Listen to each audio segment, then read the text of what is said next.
Eu sei que opinião é uma questão muito particular, mas eu não entendo quem tá massacrando esse anime, porque no segundo episódio ele se provou ainda melhor, maravilhoso, uma experiência impossível de você deixar pra trás. Sério, me dê de novo só mais alguns minutinhos e vem comigo comentar e entender esse lançamento incrível dessa temporada, que por enquanto não tô me arrependendo nem um pouco de assistir. Olá, eu sou a Gabi Xavier e hoje vou falar de episódio 2 de Nier Automata 1.1a. Sim, um anime do jogo Nier Automata, então é mais uma adaptação daquelas que vai copiar e colar a história e vai ser muito inferior a jogar. Olha, eu até acho que a experiência de você jogar é indispensável se você curtir, é uma coisa diferente, mas ela não é sequer necessária para você entender esse anime, que é um lançamento distinto.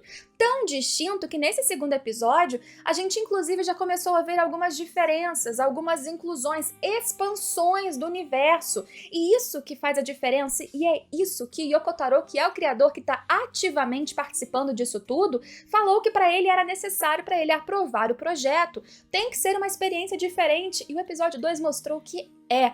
Não apenas isso. Muitas pessoas eu li vocês, eu até previ que isso aconteceria, ficaram estranhando os elementos em 3D. Honestamente, não porque eles eram mal feitos, mas porque a maquinário e até em contraste ao que a gente tem de cenários e personagens em 2D maravilhosos nessa produção, acabava trazendo um estranhamento, fora que é uma técnica que muitas pessoas dentro do nicho de anime ainda não aceitam bem. O segundo episódio, entretanto, ele foi mais de história, foi de contextualização do universo, adiantando algumas coisas, ampliando outras, trazendo micromodificações que não ferem a história por si só, que não saem da essência de Nier, mas mostram o como esse universo ele é poético, ele é profundo e ele é muito mais do que poderia parecer para muitas pessoas no primeiro episódio, assim, num susto, um momento de luta de androides e robôs e uma coisa ali meio mecha. Não é isso, não se trata disso, é muito mais importante, é muito mais original e eu continuo indicando que vocês assistam. Eu fico achando que o segundo episódio foi muito evidente na explicação de algumas coisas, porque ele focou especialmente na galera ali na Terra, quer dizer, as vidas, as formas de vida mecânicas e como eles foram evoluindo e se diferenciando. Acho, inclusive, um episódio bem sensível, dá pra você se emocionar pra caramba. Imagina você se emocionar com maquininhas, mas acontece. Só que a real é que eu penso isso por já ter informações prévias do que tá sendo apresentado ali. Nier, se você ficar um pouquinho confuso, eu vou tentar explicar com as minhas limitações aqui neste vídeo, mas o divertido, o interessante é você pegar os fragmentos da historinha que foi contada como uma cantiga de crianças, né, de ninar sobre essas vidas mecânicas nesse episódio, pegar cada cena, cada microfala, cada sinal, cada olho que muda de cor e tentar juntar as pecinhas. Parte da experiência, já que você não tá jogando e você não tá num mundo que você vai fazendo várias quests e descobrindo informações e lendo fragmentos, faz parte da experiência no anime, nesse novo formato, numa janela diferente, que você também descubra sozinho. Aliás, o episódio já começa contextualizando o que a sinopse do anime fala, que no ano de 5.000 e tantos, alienígenas invadiram a Terra com formas de vida mecânica e destroçaram quase todos os humanos, o que restou muito pouquinho foram para a Lua, criaram androides para conseguirem retomar a Terra e principalmente existe esse programa dos Yoha ou Yoruha, que são da 2B, do 9S, que também aparecem nesse episódio, e vários outros que são mostrados em pequenos takes no começo, que são já easter eggs ou demonstrações de personagens importantes que aparecerão, para que eles consigam, escaneando, lutando, fazer com que a Terra seja novamente habitável para esse grupo de humanos que tá lá na Lua, assim conta a história. É muito bom que o anime abra assim, para que não fique solto. Ela entendeu isso e ela também entendeu muito mais sobre essas formas de vida mecânica e como elas evoluem e como elas foram se aproximando, inclusive, do que os seres humanos eram ali na Terra, ou tentando mimetizar essa proximidade, essas semelhanças, o que naturalmente traz um efeito, uma potência, uma consequência muito maior para todas as outras coisas que a gente vai vendo depois, inclusive o enfrentamento desses robôs. Antes você via, sei lá, Android 2B matando um bando de robô e tanto faz quem morreu no caminho ou o que eles estavam fazendo ali ao lado. Agora você começa a entender pela historinha que eles foram criando uma espécie de alma. O que é apresentado como erro é eles criando uma espécie de sentimentos que não estava ali escrito na matriz deles como o correto, como que eles deveriam fazer, que era só atacar, destruir. Olha como enriquece o conteúdo. O episódio ele foi bonito, simbólico e ainda teve ação. Inserindo, é claro, de novo, mais da trilha sonora de Nier, que é maravilhosa. A gente teve, se eu não me engano, City Ruins tocando numa cena que, assim, aumenta a potência daquilo pra caramba. Quem jogou certamente aí vai e lembra da música e aquilo traz um sentimento de nostalgia e de pertencimento àquela história muito maior. Pra quem nunca jogou, é uma música sensacional, então de qualquer maneira faz toda a diferença. Fora isso, fora as explicações muito bonitas e simbólicas dessas vidas mecânicas da Terra, que de novo, eu acho que parecem explícitas pra mim as explicações, mas na verdade elas são bem metafóricas e poéticas. A gente também teve a revelação ali de um acampamento de resistência, inclusive um acampamento de resistência liderado por uma pessoa chamada Lily, que é uma personagem que ela apenas é lida, citada em documentos no jogo, e aqui ela parece ter tido um direcionamento, um final, ou agora uma situação diferente do que seria pelo contar do que aconteceu no jogo, o que já mostra, como eu disse, uma diferença. É isso que o Yoko Taro, que tá super envolvido nesse projeto, criador do jogo, ele fez questão ao aprovar que esse anime acontecesse. Precisa ter diferença, precisa ter alguma coisa nova para que inclusive os jogadores queiram assistir, para que faça sentido a existência. Senão é só jogar realmente, aí todos nós concordaríamos, inclusive o criador. Por isso tem a diferença, por isso tem um retrabalho. Em linhas gerais, o que a gente tem de mais substancial nesse episódio é primeiro mostrando que a 2B ela foi, atualizada ali, recebeu uma repaginada manutenção depois de voltar para a base. Foi o 9S, inclusive, que fez esse trabalho e estava lá quando ela recobrou os sentidos.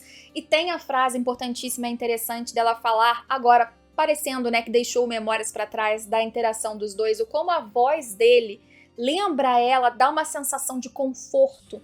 E ele fica até meio assim, sem graça, meio desconcertado, e começa a dizer que também ele sente alguma coisa boa quando escuta a voz dela, e ela já parte ali pra missão, que era falar com a comandante, e a comandante em seguida direciona os dois para uma missão de falar com a resistência ali na Terra. O que seria atípico, inclusive estranho mandar que a 2B, que tem uma função por origem de combate, ir falar com a resistência e pegar informações seria mais algo típico de um scanner, portanto, por exemplo, do 9S, mas ela, 2B, que segue muito bem as ordens, ela simplesmente acata e tem essa diferença muito grande já nesse momento da história, da forma de agir, de falar do 9S com a 2B. Aqui e ali a 2B ela demonstra alguma sutileza, talvez sentimental, mas sem dúvidas quem é mais expansivo, carismático e mais aberto nesse sentido até agora é o 9S, mas a interação dos dois é algo importante a ser construída e mostrada no anime, e eu acho que num ritmo excelente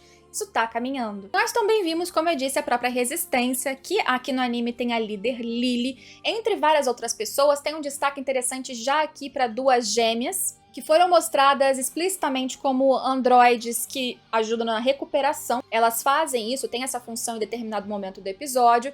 Essas gêmeas são figuras muito importantes e, de certa maneira, também presentes nos dois jogos, tanto Nier Replicante como Nier Automata, mas com, digamos que, papéis diferenciados. Devola e Popola, que já são mostradas e já é um baita fanservice para quem tem referência de jogo. É mostrado que a resistência se sente abandonada pelo pessoal da Lua, pelo pessoal da Yoruha, porque ninguém manda suprimento, eles estão lá se virando contra os robôs que vão atacando inclusive em grupos gigantescos. Por isso a Lily, que é a líder, ela é completamente descrente de qualquer tipo de ajuda e tenta se virar como dá. E eu fico feliz que já haja essa demonstração de que vai ter um trabalho a mais sobre essa resistência e deixarei em mistério, suposições, o que você acha que eles são, o que estão fazendo e questões a mais dessa interação da resistência em terra, das informações que você já recebeu com os próprios androides da Yoruha, para a sua suposição, especulação, inclusive coloca aqui embaixo que eu quero ver, caso você não tenha jogado nada, não saiba nada de Nier, porque eu acho de novo que isso é primordial para sua experiência ser completa, como eu acho que deveria ser, pelo menos na minha opinião, assistindo esse anime de Nier. Sobre os robôs, é a parte que eu acho mais linda do episódio, que veio de uma forma poética, como eu disse, mesclando a ação, as coisas acontecendo em si, e uma história de criança, trazendo linhas super metafóricas, mas de alguma forma também explícitas, pelo menos no quanto deveria ser nesse ponto da história, sobre como essas máquinas foram enviadas com um propósito muito simples, Com ordens, pelo que a gente vê, de matar, de violência. Você vê que uma delas acorda no começo, os olhinhos vermelhos, os olhos são bem importantes para essas máquinas, para essas vidas mecânicas. Ele olha para um corpo, né, ele escaneia um corpo no chão e ele tem aquela ordem ou programação dentro do seu sistema ali de matar, ele chama de doll, né, boneco, aquela coisa, aquele ser, que é da resistência. Já quando ele escaneia, por exemplo, um animal, aí não tem esse tipo de ordem. Só que existe uma interação com uma flor branca, uma flor que também é importante desde os primórdios na história que vem antes de Nier Automata. E essa flor desperta o interesse desse robô, que ao pegá-la, inclusive, e acaba matando a própria flor, você vê que os olhos daquele ali passaram de vermelhos para amarelos. E ao mesmo tempo que isso aconteceu, surgiu a mensagem de erro no sistema, porque deu ali um bug na matriz sentimental, o que dá a entender que ele criou uma espécie de sentimento, enquanto a história de crianças diz que, de certa maneira, despertou uma alma, e através disso desperta vários outros modos de agir, que não só matar, que não só ser violento. E essa flor chamou a sua atenção inicialmente por causa de uma curiosidade minimamente despertada por conta de um marcador que estava dentro de um livro que ele tinha achado anteriormente.